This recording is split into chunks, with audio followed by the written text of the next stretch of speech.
Where do you start when you're building a house? Obviously, in the ground, the foundations.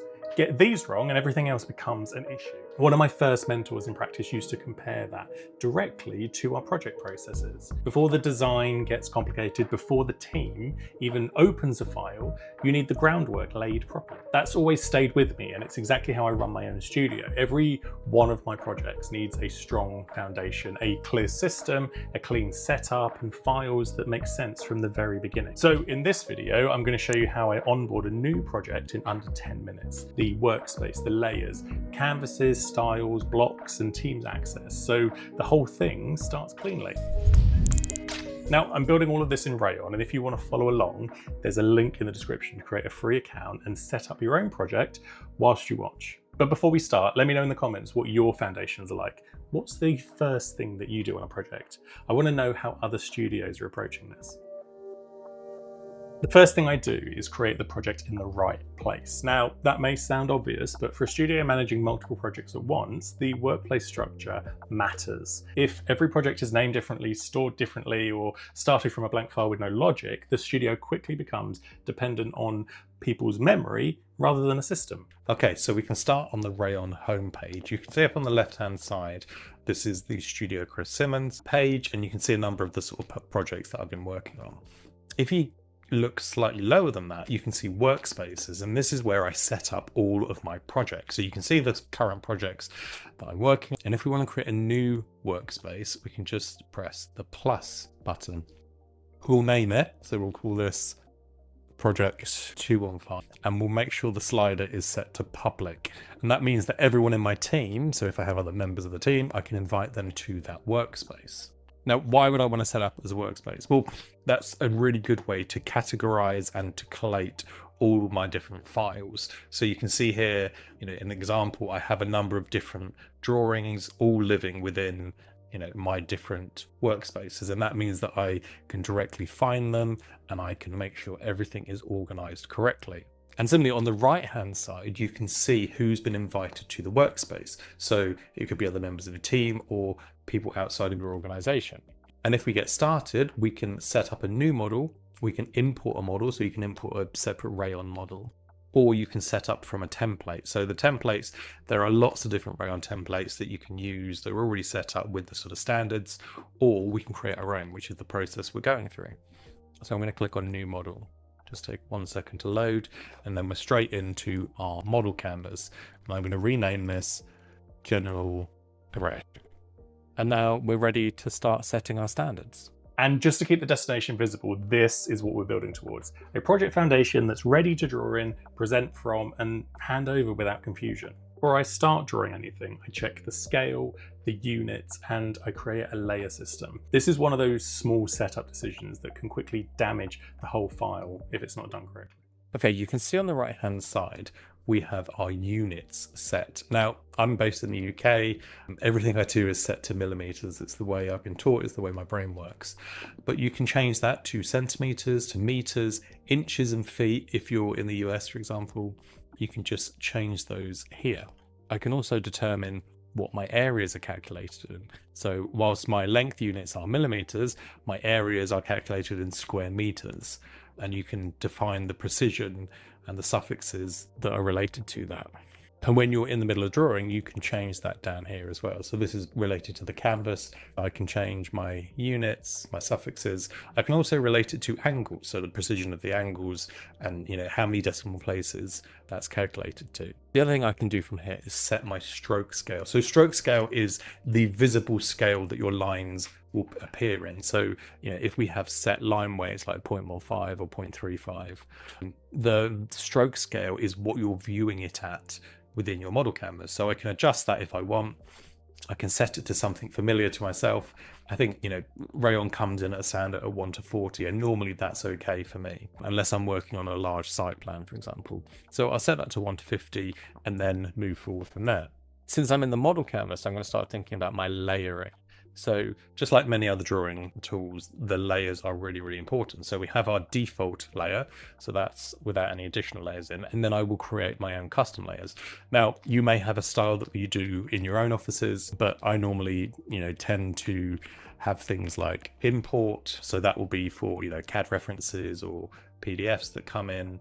I'll have a layer for external walls. I'll have a layer for internal walls. I normally have a layer for elements, so things like doors and windows that come in, a layer for furniture, a layer for fills, so things like the areas, the annotation fills, the hatches, and then something like shadows as well. And obviously you can drag and drop these layers and order them how you want. So, I normally have my walls, anything I'm cutting through on the sort of top layers, and then I'll have my shadows, my furniture above my fills, and then the import at the back. Now, obviously this little tick here on the left hand side, that sets your active layer, but also you can lock a layer. So say, for example, I brought a drawing in, a reference, a survey, something like that. I could lock that, which means that I can't touch it or mess about with it. And I can also turn that off and on, just like, you're probably familiar with.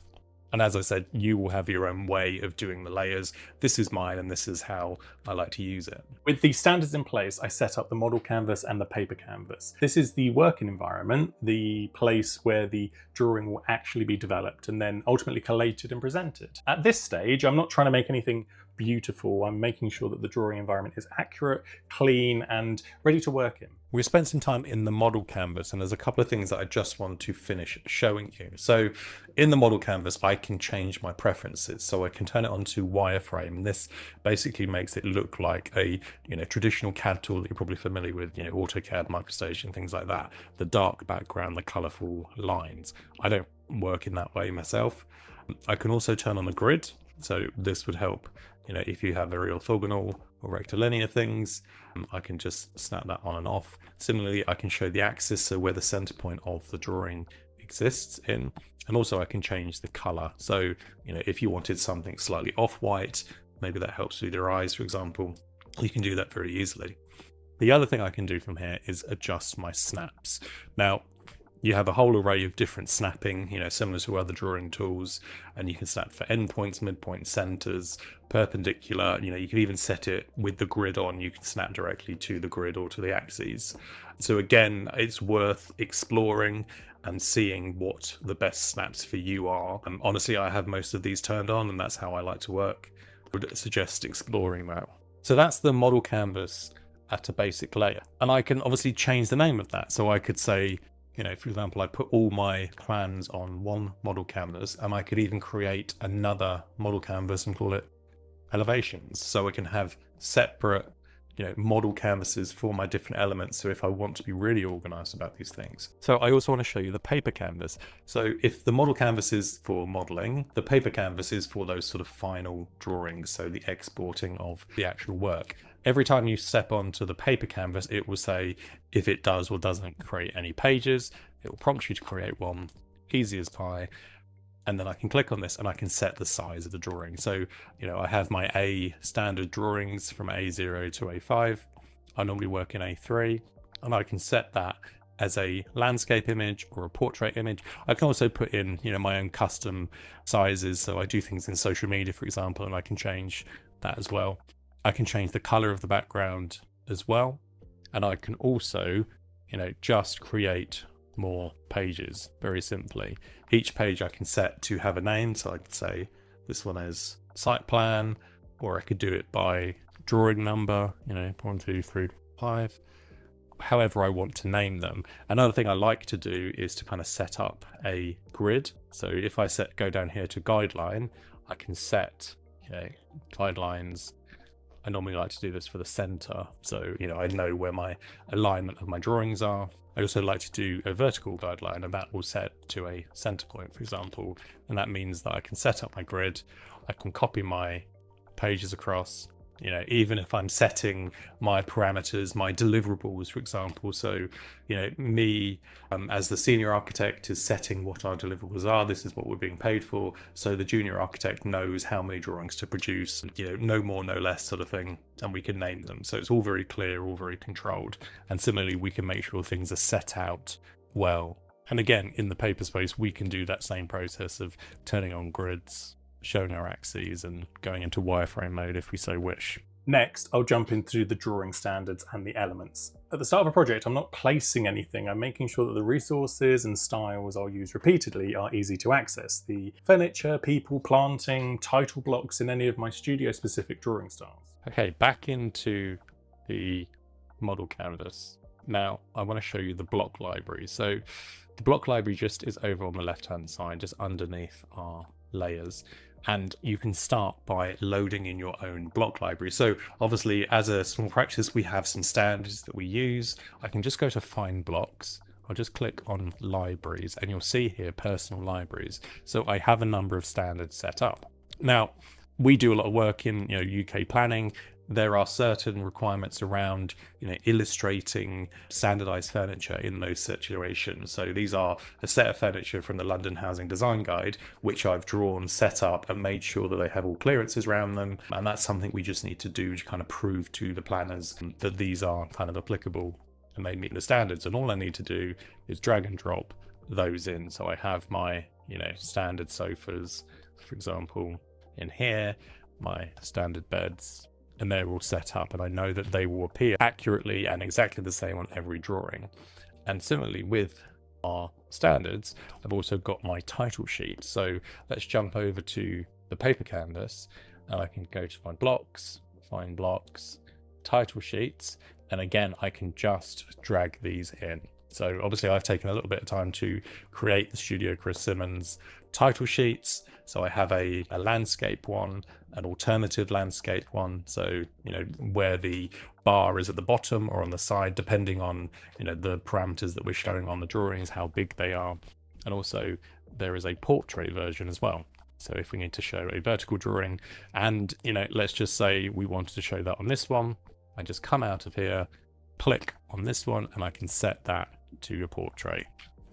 There we go, perfectly. And they obviously, we can add parameters that allow us to change the title, the scale, all as part of that, all as part of our standards.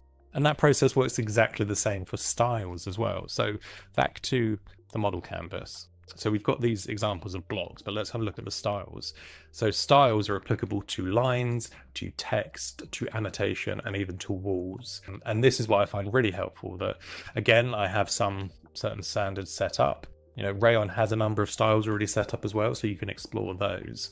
But for me, I have some standard external walls, internal walls, for example, and this just makes sure that we're showing, adequate thicknesses at a feasibility stage that I know we can, explore later. So I can make sure that I imported these styles. So all I need to do is click on them and press import that. And then when I go back to my library, I can now see those styles in shapes and in walls and in text and in annotation. So if I was just to draw a standard wall here using the wall tool, I can then click on this one over here, select style, and I can select my standard external wall. I can copy that and do exactly the same thing and select my internal wall. Exactly the same thing if I want to do a hatch, for example. I can just create a shape. Again, I can go to my styles, and I know that, my sort of bathroom tiling texture or my timber plank texture or even my brass texture are all consistent across my projects. Now, you can go through and you can adjust these if you so wish. You can assign them to a particular project. You can go back in afterwards and adjust them. It really is a useful sort of system. Even my shadows, for example, I know that everything looks right when I'm setting things up. So, and it avoids confusion and frustration when other people are doing the drawing. And that works exactly the same whether it's a shape, a wall, text, annotation. All of these things can be set up and shared across your team and your workspace. And if you wanted to set that up, you could very easily just create a new style. So say, for example, in here we want to create a new wall style, and we said, actually, this is a super thick insulated wall, and we could go into here, say style, we'll call this thick wall, for example.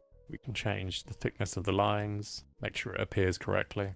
And then I could go to share, so that's over here on the right hand side. And I can go to libraries, and here I can just slide this toggle to styles, and that means that from this drawing my new styles will be shared. And similarly with blocks, so if I've created a new block, all I need to do is publish that block, and again it will be shared amongst my team, and so I can use it again in the future.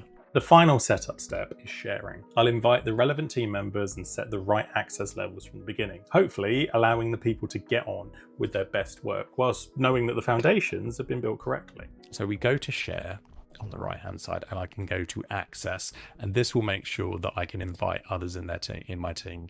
So I'm just going to select my other email address, and I'm going to set it as an editor. You can change this, so you can set as an admin, an editor, reviewer, depending on how you want people to use it. I just go to invite, and that will mean that email receives the link to be able to access this drawing. I could also set it, so I'll just jump back to my model space.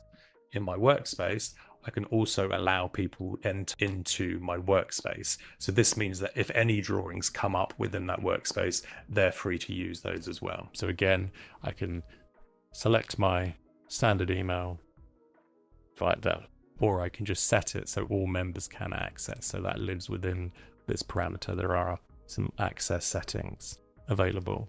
And with that, we're ready to get started drawing. So back into the file, and I can get to work. The foundations of a project aren't really about design at all. They are about facilitating design, creating an environment of confidence and consistency that allows you and your team to do your best work. For me, building a contemporary architecture practice means creating a clear, standardized system for onboarding a project. So the process is taken care of, and we can concentrate on the creative decisions that actually shape the architecture. And if you want to try this setup yourself, there's a link in the description to create a free Rayon account, set up a project, build out your layers, create your sheets, and see how quickly the file starts to get ready for the real work. Thanks so much for joining me, and I'll see you in the next one.